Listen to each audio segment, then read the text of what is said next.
안녕하세요. 김사긴 교수입니다. 이번에는 우리가 대선지서에 대해서 같이 나눠보도록 하겠습니다.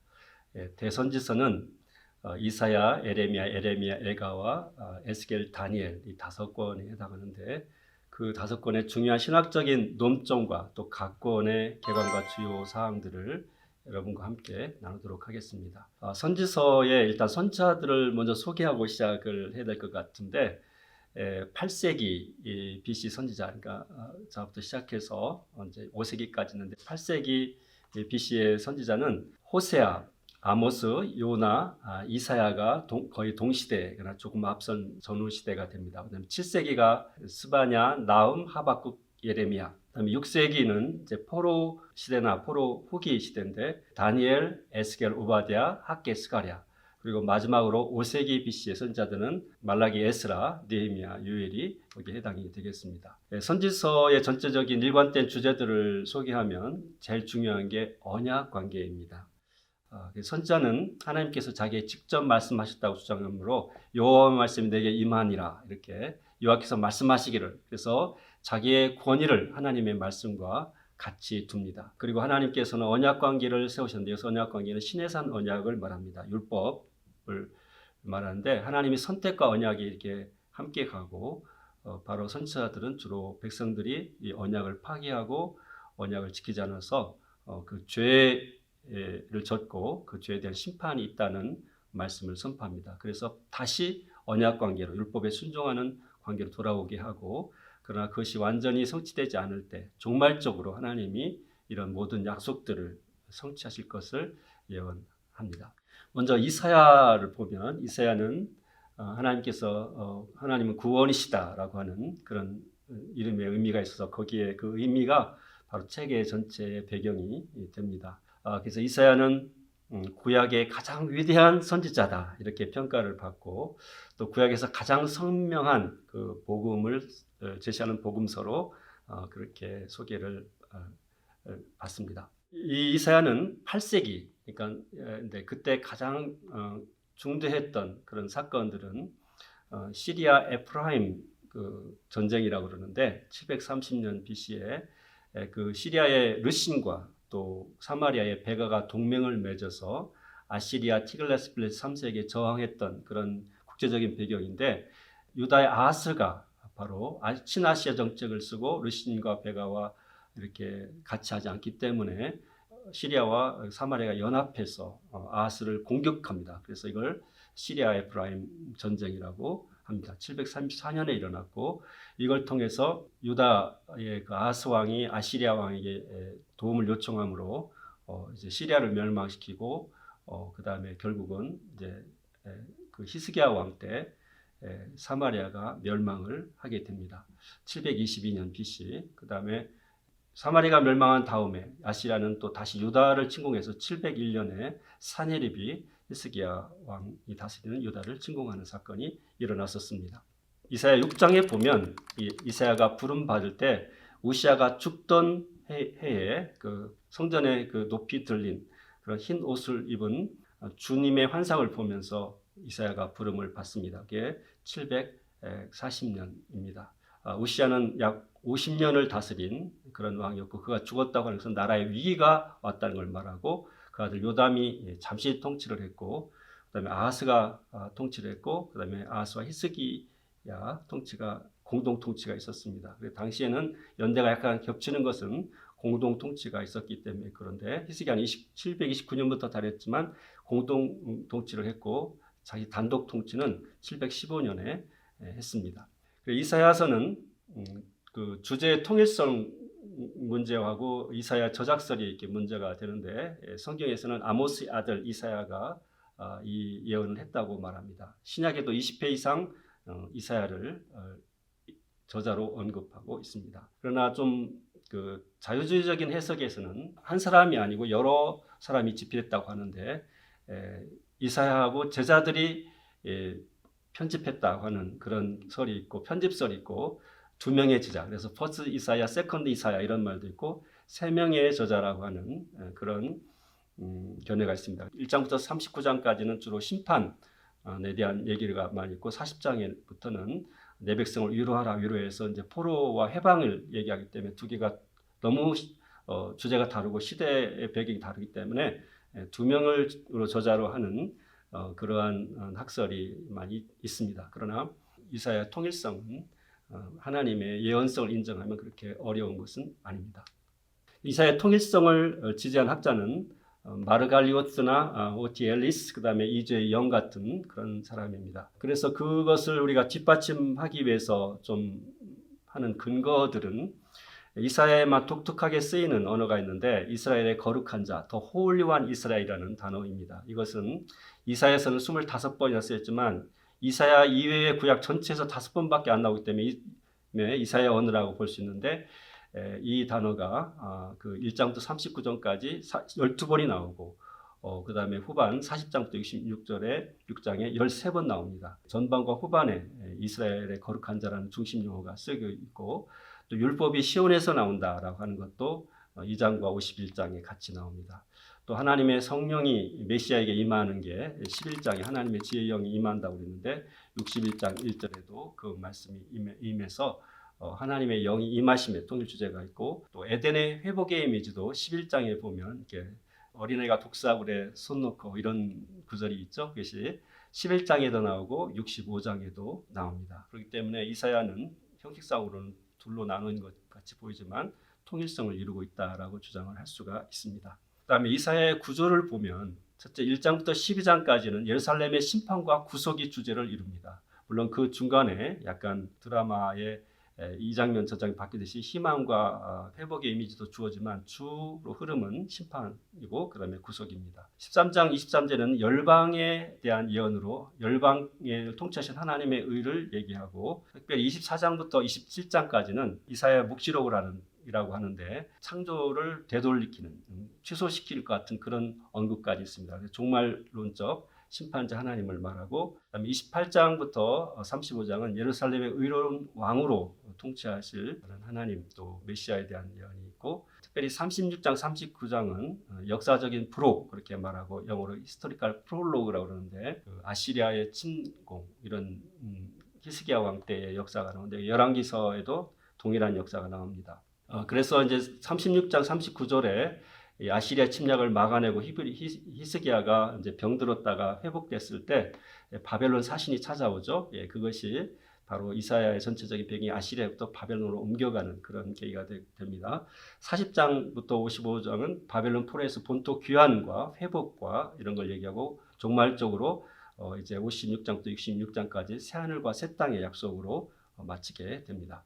그러니까 이사야서의 전반적인 구조는 1장부터 39장 또는 그리고 40장부터 66장까지 이렇게 둘로 나뉘는데 전반부는 이스라엘 심판과 구원이 주를 이루고 중간에 36, 39장이 역사적 삽입으로 들어가서 사실 전반과 후반을 연결해 준 역할도 하고 아시리아 배경에서 바벨론 배경으로 얘기하는데 후반부는 특별히 바벨론에서 해방과 또 종을 통한 회복 새 공동체의 삶과 소망에 대해서 얘기를 해주고 있습니다. 히스기야는 이사야의 그런 그 가장 중요한 왕이기도 한데 주변의 작은 나라들 에돔과 아스돗, 모압과 연합해서 아시리아에 대항하는 정책을 취했고 아시리아에 대항하다 보니까 이집트와 동맹을 추구했습니다. 그러나 이사야는 애굽을 너무 의지하지 말라고 하는 하나님만 바라보고 하는 경고를 줍니다. 특별히 701년 BC에 사네립이 침공했을 때 그 예루살렘만 빼놓고 다 점령을 당했지만 이사야는 하나님을 신뢰하라는 그런 조언을 주고 하나님께서 승리를 주십니다. 그다음에 이사야에서 종의 정체에 대해서 논란이 되는데 종의 노래가 4번 나옵니다. 42장 1절 9절, 49장 1절부터 13절, 또 50장 4절부터 11절, 그다음에 52장 13절부터 53장 12절. 이제 가장 유명한 게 53장이죠. 이 종이 누구인가라고 하는 그런 의문이 있습니다. 이스라엘 선지자 자신일 수도 있고요. 집합적으로 그 이스라엘일 수도 있고요. 또 궁극적으로 메시아일 수도 있는데 그 종이 이스라엘을 구원하는 그런 의미를 보면은 이스라엘과는 좀 구분도 되고 또 이스라엘을 선민으로서 암시도 되는데 바로 이스라엘 사명이 이방인의 빛이라고 하는 면에서 그렇습니다. 그 다음에 이사야 메시아의 그 예언 해석이 있고 있는데 이사야의 그 통일성이 부정되는 견해 속에서 정말 좀 많은 논란이 있습니다. 그 7장 14절 동정녀 탄생에 대한 예언. 그래서 보라 처녀가 잉태해서 아들 낳을 것이라고 했는데 이게 아하스왕 당시 하나님이 함께 하심에 대한 예언이었는데 이것이 당시만 얘기하는 건가 아니면 신약의 성취인가 이런 문제가 있지만 우리가 일반적으로는 또 예표적인 성취일 수도 있고 이중 성취의 예언이라고 볼 수 있습니다. 이외에도 메시아의 예언하는 본문은 그 흑암에 관한 백성에게 맺힌 메시지가 있고 한 아기가 낳았다고 하는 9장과 그다음에 하나님의 신이 이새의 가지에서 나온다는 것이 뿌리에서 세 가지가 나온다는 11장, 53장, 그다음에 61장에도 메시아의 사역에 대한 소개가 있습니다. 그래서 메시아의 예언이 가장 선명하게 나오는 책입니다. 이사야의 메시지는 하나님께서 자신의 통치를 실현하기 위해 이스라엘의 거룩한 자로서 종의 모습을 가진 메시아를 통해서 구원을 베푸실 것을 말씀합니다. 비록 징계와 심판을 실행하실지라도 야훼 한 분만이 신뢰를 받으실 구속자이십니다.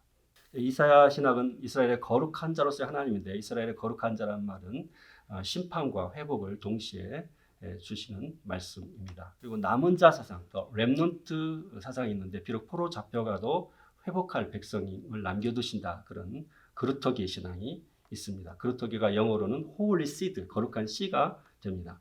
여호와의 종의 노래, 궁극적으로는 크라이스트고 여호와의 신이라는 말이 이사야에서에 나옵니다. 그리고 성령이라는 말이 구약에 딱 2번 나오는데 시편 51편하고 이사야서 60장에 나옵니다. 62장에 열국과 역사를 지배하시는 하나님의 그런 신학을 우리가 찾을 수 있습니다. 신약국과 연결을 하면 이사야의 기독론은 너무 선명하고 또 이상하게도 우리가 66권 중에서 우리가 구약 39권 신약 22권이라고 그러는데 이사야는 1장부터 39장까지 나눠지고 나머지 40장부터 66장까지 27장 그래서 합치면 66권이기 때문에 정말 성경의 축소판처럼 우리가 볼 수 있습니다. 또 침례 요한의 광야에서 외친 자의 소리, 또 메시아의 동정녀 탄생이라든지 또 완고한 백성들, 그 메시지를 듣지 않는 백성들, 고난받는 종, 또 이방인의 구원의 예언, 남은 자 사상 이런 것들이 신약에 많이 투영되고 인용되고 있습니다. 두 번째로 중요한 이제 선지자는 예레미야입니다. 이새야의 견줄만큼 그렇게 위대한 선지자고 열방의 심판과 이스라엘의 회복의 메시지를 전하는데 예루살렘이 멸망할 것에 대한 얘기를 하고 항복하라는 얘기를 하고 동시에 회복을 얘기하기 때문에 참 눈물의 선지자라고 우리가 알기도 합니다. 예레미야 당시 역사적인 배경을 보면 아시리아가 이제 멸망해 가고 바벨론이 이렇게 상승하는 그런 시대였습니다. 아시리아가 언제 멸망했는가라고 하는 것은 논란이 되는데 일단 612년에 니느웨가 성이 함락이 되고 그것을 사실상 멸망으로 봅니다. 그러나 잔존 세력들이 남아서 애국과 연합해서 바벨론을 견제하는 전쟁이 2번이 더 있었습니다. 애굽은 자기의 그런 이렇게 상대로서 바벨론이 부상하는 걸 견제해서 아시리아 잔존 세력하고 합쳐서 바벨론과 전쟁하느라고 바론 누고가 609년에 그 하란으로 올라가다가 요시야 왕하고 전투한 기록이 있습니다. 그때 요시야 왕이 전사한 게 609년입니다. 그리고 나중에 605년에 갈그미스 전투에서 최종적으로 바로 느부갓네살하고 남은 그 아시리아 잔존 세력이 이제 전쟁에서 완전히 전쟁이 끝나는 그런 역사적인 진행이 있습니다. 그리고 바벨론은 나보폴라살이 그때 이제 부상해서 바벨론이 그 메소포타미아의 그런 주인이 될 것을 예레미야는 보고 있었습니다. 예레미야의 구조를 보면 1장 1절부터 6장 30절까지는 선지자의 소명에 대해서 얘기하고 그다음에 7장부터 33장은 유다에 대한 예언이 집중되어 있고 34장부터 45장은 예루살렘 멸망에 대한 예언을 합니다. 그리고 46장부터 51장은 열방에 대한 예언을 하고 52장부터는 이제 결론을 내리고 있습니다. 예레미야는 좀 독특한 책인데 그 사본의 학에 대한 관심이 있습니다. 순서가 연대기적인 그런 순서를 따른 것이 아닙니다. 그리고 헬라어 사본을 비교해 보면 히브리 사본과 배열이 전혀 달라요. 그리고 특별히 열방에 대한 예언이 순서가 바뀌어 있습니다. 그리고 헬라어 사본 히브리 성경보다 7분의 1이 짧아요. 약 2,700단어나. 그리고 헬라어 사본에는 그 새 언약을 말하는 31장이 생략이 되어 있습니다. 쿰난 사본에 보면 이렇게 히브리 본문을 따른 것도 있고 헬라어 본문을 따른 것도 있습니다. 그래서 구약에 적어도 두 개의 다른 사본의 전통이 존재한다고 하는 것을 예레미야가 보여주고 있습니다. 예레미야의 부르심은 1장 10절이 주제라고도 볼 수 있는데 이런 말씀이 있습니다. 보라, 내가 오늘날 너를 열방 만국 위에 세우고 너를 뽑으며 파괴하며 멸망하며 넘어뜨리며 건설하며 심게 했느니라. 4개의 부정적인 단어와 2개의 희망적인 단어를 통해서 예레미야의 부르심과 사명을 말씀해 주고 있습니다. 예레미야의 특징은 예레미야 25장에 그 포로 생활이 70년이 될 것을 이렇게 예언했고, 나중에 다니엘서 9장에 보면 다니엘이 예레미야를 통해서 우리의 포로 생활이 70년이 끝난다는 것을 깨달았다는 그런 연결이 있습니다. 예레미야의 부르심은 요시야 14년 626년 기시인데, 요시야의 그 개혁이 한계에 부딪히고 멸망을 이렇게 예상하는 그런 시기였습니다. 예레미야의 특별한 부르심은 독신으로 결혼을 하지 않은 선자로 부르셨고, 강한 소명의 그런 확신을 갖고 있었습니다. 여기서 이제 선지자의 소명을 받는 과정을 우리가 조금 볼 필요가 있는데, 선지자의 소명받는 하나의 패턴이 예레미야에서 가장 잘 나오고, 또 모세의 경우와 또 이사야하고도 비슷합니다. 먼저 하나님과 극적인 만남, 하나님이 부르십니다. 그럴 때 하나님이 이렇게 소명을 주십니다. 내 소명이 이렇다고. 그렇게 소명을 위임해 주시면 선지자의 반응은 뭐냐? 감사합니다, 이런 게 아니고, 저같이 부족한 사람이 어떻게 그걸 감당할 수 있습니까? 하고 거부를 합니다. 그러면 하나님이 아니다. 그리고 책망하고 새롭게 재확신을 주시고, 또 하나님께서 때로는 그 소명을 확신시켜주는 이적을 주십니다. 이것이 선지자의 소명받는 과정의 가장 전형적인 것입니다. 모세도 난 입이 둔한 자니다 이렇게 거부해줘. 그러니까 내게 아론 있지 않냐 이렇게 얘기하고, 이사야도 난 입술이 부정한 자다. 그럴 때 하나님께서 이렇게 입술을 이렇게 정결하게 해주시잖아요. 이런 선지자의 부름 과정을 우리가 다시 한번 보면서, 우리가 하나님께 그 소명을 부를 때 소명 부른 그것을 순종하지만 우리의 부족함을 이렇게 인식하고, 하나님의 그 부름을 받는 것이 얼마나 거룩하기도 하고 겸손히 우리가 해야 되는가에 대한 하나의 모델이 되기도 합니다.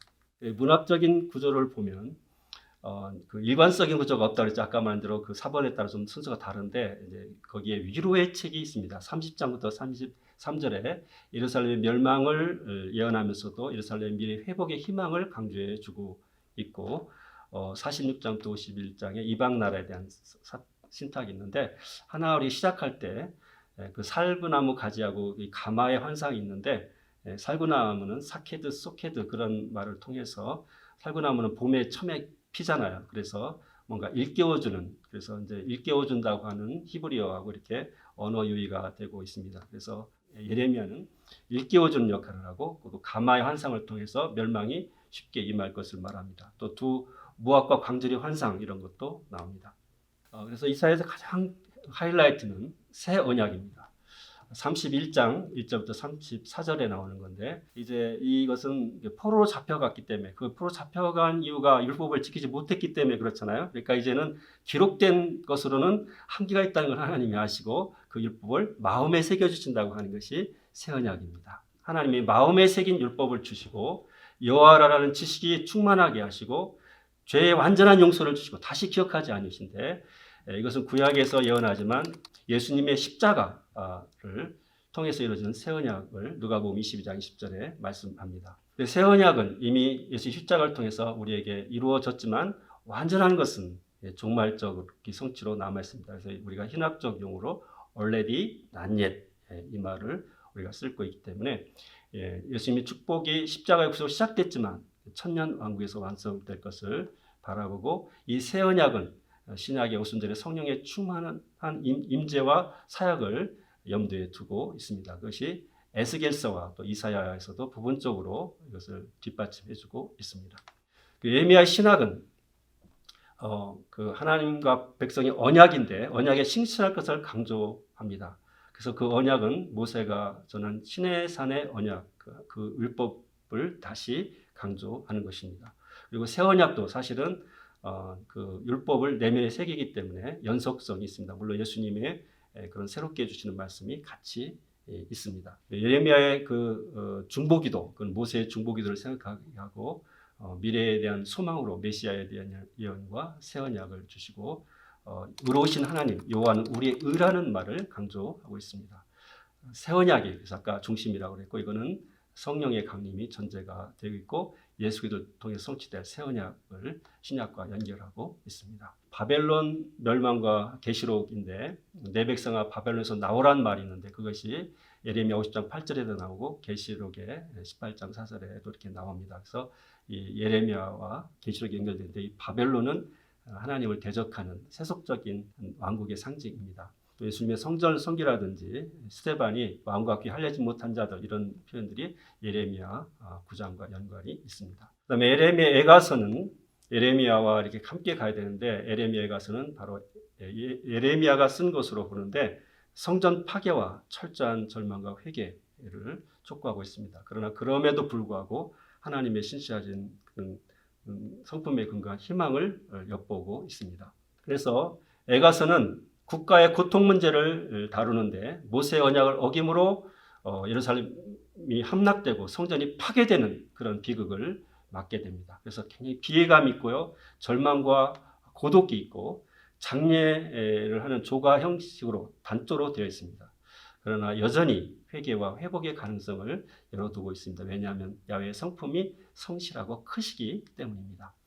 그래서 예가서의 절정은 3장에 있는데 여호와의 자비와 긍휼이 무궁하심으로 우리가 진멸되지 아니합니다. 이것이 아침마다 새로우니 주의 성실이 크도소이다. 5장 되면서 3장이 가장 길고 예레미야의 특징은 히브리 알파벳으로 시작하는 그런 닭관체로 되어 있는 아름다운 문학적으로 굉장히 아름다운 그런 책입니다.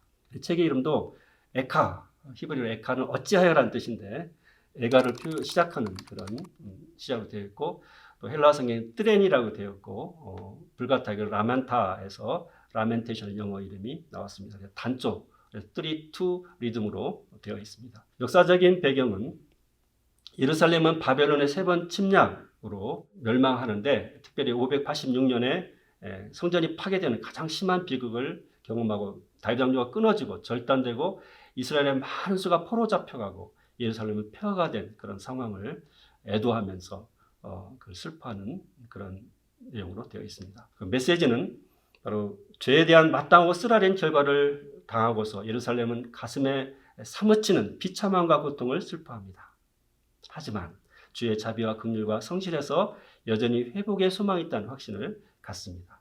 그러니까 여러분 삶이 무너지고 정말 모든 게 끝난 것처럼 좌절을 당할 때 이 예레미야 애가를 읽으면서 회복과 소망을 여러분 가지실 수 있습니다. 신약으로는 바로 가장 강력한 원수인 사단과 싸우시는 용사로서 하나님 계시고 그래서 우리가 죄의 절망에서 해결을 받는 것을 우리가 희망으로 가질 수 있습니다. 또 예수님은 자신의 죄가 아니라 우리 죄 때문에 고난 당하셔서 우리가 범한 죄를 용서하고 회복하실 수 있다는 그런 주제와 연결이 될 수가 있습니다. 에스겔서는 굉장히 구약에서 가장 긴 선지자의 내용을 포함하는데 심판과 회복의 메시지입니다. 또 선지서 예언과 묵시문학을 또한 연결해주는 구약의 묵시문학의 대표입니다.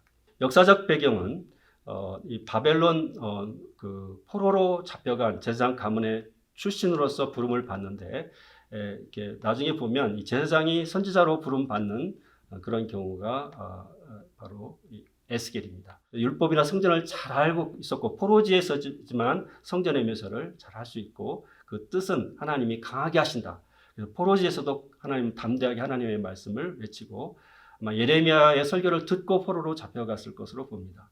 그래서 제 30년에라고 그의 책을 시작할 때 아마 그 30년은 그의 나이고 포로된 지 5년 됐을 때라고 우리가 이해를 합니다. 포로를 3번 잡혀간 역사가 있는데 바벨론이 605년에 느부갓네살이 가그미스 전투를 하고 오다가 다니엘과 세 친구를 잡아가고 597년에 여호와긴을 비롯한 그런 귀족들을 잡아왔는데 에스겔은 그때 잡혀갔습니다. 그래서 586년 마지막 세 번째 포로가 있는데 바로 그 포로 전에 592년부터 약 10년 한 7, 8년 정도를 예언을 하게 됩니다. 에셀의 구조는 1장부터 24장이 예루살렘 신탁, 유다에서는 신탁으로 되어 있고 에스겔의 죽음이 24장에 나오는데 예루살렘 멸망을 상징합니다.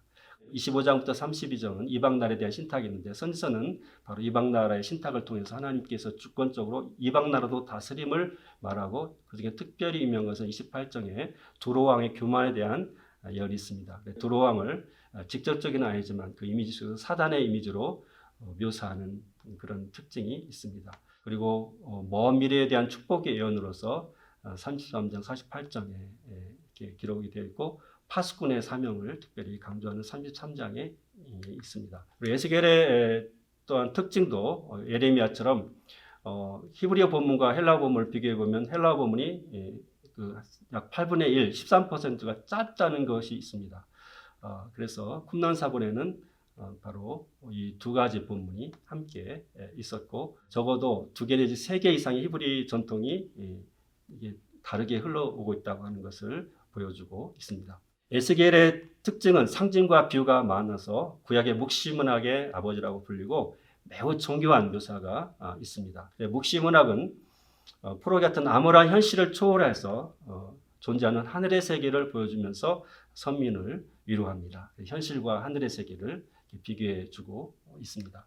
그리고 에스겔의 특징은 여호와의 주권을 강조하는데 내가 여호와인 줄 알리라 하는 말이 있어서 하나님의 주권과 인간의 책임을 다루는 주제를 두고 많은 환상과 상징을 통해서 역사의 종말을 묘사하고 있습니다. 묵시문학은 뭐냐면 히브리 내러티브와 예언서를 종합한 성격을 지닙니다. 그러니까 예언서에 히브리 문학적인 터치가 들어가는 것이 묵시문학의 특징입니다.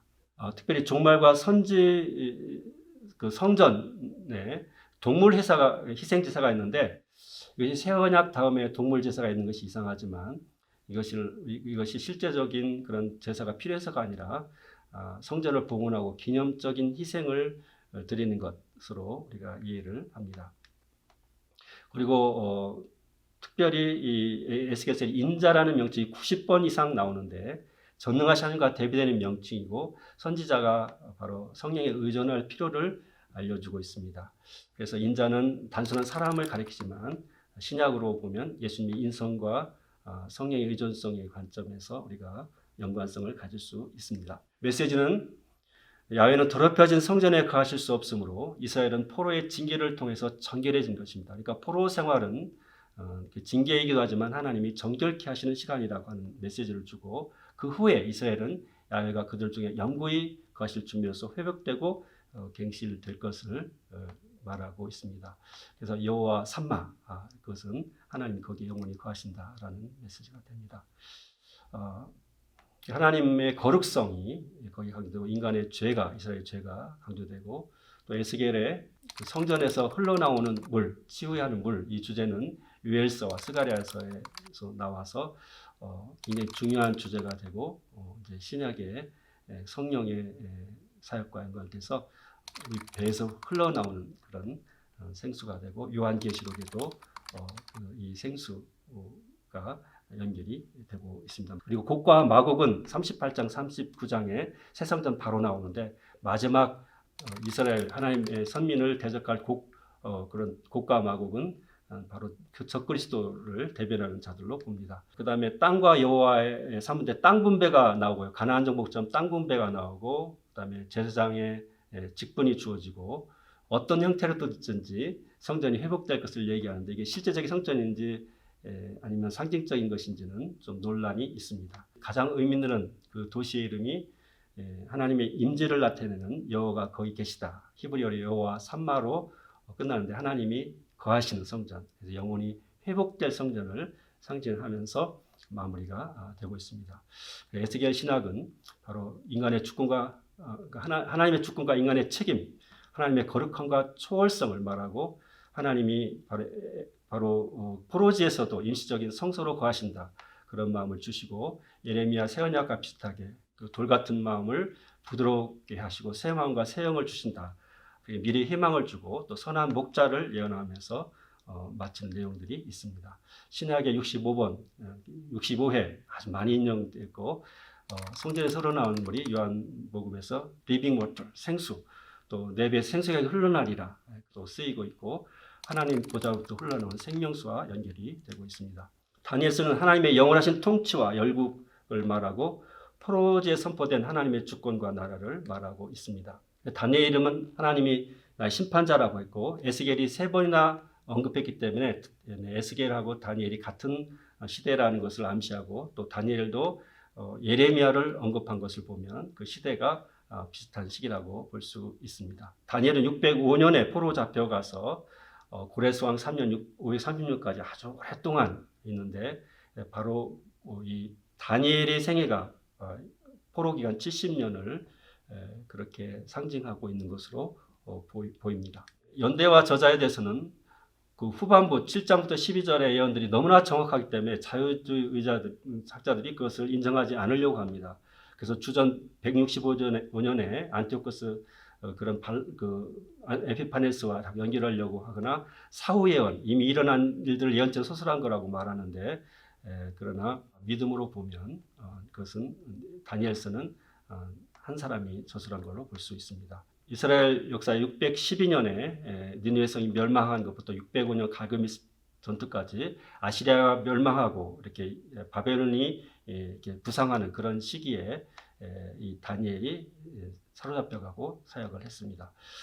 그리고 다니엘서 2장과 7장 10절은 대칭을 이루는데 그래서 처음에 역사적인 사실이 있고 후반에 가서는 다니엘이 환상을 보는 그런 일이 그런 연결이 서로 있습니다. 그래서 1장부터 6장은 궁정에서이란 내러티브이고 7장 10절은 묵시적 예언으로 되어 있습니다. 코셔, 그러니까 그 음식을 구별하는 걸 볼 때 이 다니엘은 약 14살이나 15살 정도의 포로 잡혀갔을 것으로 보고 가장 중요한 느부갓네살 꿈을 보면 거기 신상이 머리와 가슴, 팔, 다리 거기에 순금 바벨론을 의미하고 은은 메데와 파사 제국, 노스는 알렉산더 헬라 제국, 철은 로마 제국이고 또 발은 철과 진흙으로 된데 분열된 로마 제국으로 볼 수 있습니다.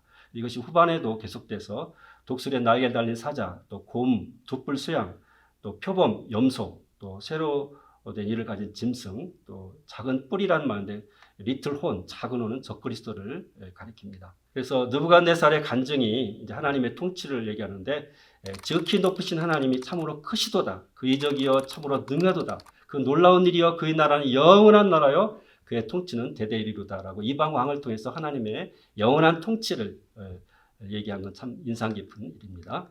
2장에 손대지 않은 돌이나 뜨인 돌은 바로 메시아를 상징하고 옛적부터 항상 계신 이 그리고 인자 이런 것들은 메시아를 예언합니다. 인자는 하늘에서 내려오고 세상 집수들은 땅에서 바다에서 올라오는 그런 비교를 하고 있습니다. 가장 중요한 것 중에 하나가 70일인데 내 백성과 거룩한 성을 위해서 70일인데 490년인데 이거에 대한 예언은 굉장히 복잡합니다. 그래서 그 시점을 어느 때로 시작하느냐 이런 문제도 있고 또 마지막 그 일에 그래서 마지막 일에 그런 7년 대환란 이런 데서는 신학적인 많은 논란이 있고 세대주의와 언약주의의 그런 해석의 차이가 있고 천년왕국에 대한 해석이 여기서 조금 관계가 됩니다. 그리고 메시지는 하나님은 열국 위에 주권을 가지고 계시고 미래 예정된 예언에 따라서 역사를 인도해 가시고 인간의 악을 극복하시고 열국을 통해서 궁극적으로 이스라엘을 향한 그런 민족의 목적을 성취하신다는 것을 증거합니다. 그러므로 이스라엘은 이것을 보면서 자기들이 포로 잡혀가 있지만 회복과 격려를 받으면서 하나님의 섭리를 신뢰할 수 있는 그런 은혜를 누릴 수가 있는 것입니다. 신약에서는 예수님께서 예수 그리스도의 십자가로 악의 세력을 완전히 멸하시고 하나님 나라를 완성합니다. 그래서 다니엘서의 하나의 그런 중요한 주제가 뉴 킹덤, 새 왕국인데 바로 예수 그리스도의 십자가로 하나님 나라를 완성합니다. 이사야, 예레미야, 에스겔, 다니엘로 이어지는 이런 속에서 새 하늘과 새 땅, 또 새 언약, 또 새 성전, 새 나라. 그래서 그런 그 주제들이 이렇게 대선지에서 흐르고 있습니다. 네, 감사합니다.